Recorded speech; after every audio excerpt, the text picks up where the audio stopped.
Hello बच्चों, चलिए प्रश्न को देखते हैं। प्रश्न है अभिकथन। असेशन दिया गया है नाइट्रोजन प्लस 3 हाइड्रोजन गैसेस से 2 अमोनिया गैसेस यहाँ पर साम्यावस्था में अभिक्रिया के लिए Kp बराबर Kca। कारण दिया गया है गैसीय अभिकारकों एवं उत्पादों के साधारण को इकाई के रूप में लिया जाता है। विकल्प अ दिया गया ए और आर दोनों सत्य हैं और आर ए की सही व्याख्या है। विकल्प ब दिया गया ए और आर दोनों सत्य है लेकिन आर ए की सही व्याख्या नहीं है। विकल्प स दिया गया ए सत्य है लेकिन आर असत्य है। विकल्प ड दिया गया ए असत्य है लेकिन आर सत्य है और विकल्प ई दिया गया ए और आर दोनों असत्य है। तो देखिए यहाँ पर हम बात करें प्रश्न की मुख्य अवधारणा की।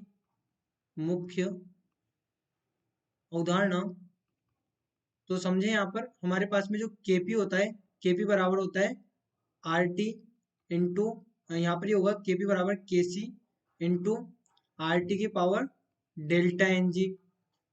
तो अब यहाँ पर समझे डेल्टा एन जी हमारे पास में क्या होगा, डेल्टा एन जी बराबर गैसीय उत्पाद की रस समीकरण मिति, गैसीय उत्पाद की रस समीकरण मिति, रस समीकरण मिति माइनस गैसीय अभिकारक की, गैसीय अभिकारक की रस समीकरण मिति, रस समीकरण मिति।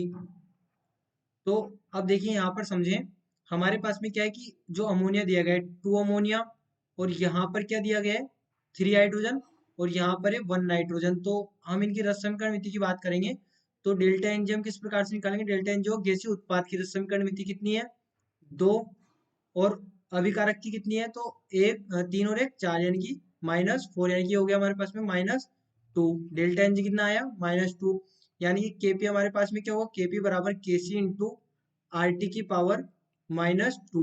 ये हमें यहाँ पर प्राप्त होगा। यानी कि देखिए अभिकथन तो हमारा सीधे सीधे यहाँ पर गलत हो जाता है।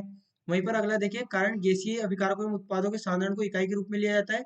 तो देखिए यहाँ पर शुद्ध ठोस, शुद्ध ठोस व शुद्ध द्रव के सांद्रण को, सांद्रण को इकाई के, इकाई के रूप में, इकाई के रूप में लिया जाता है।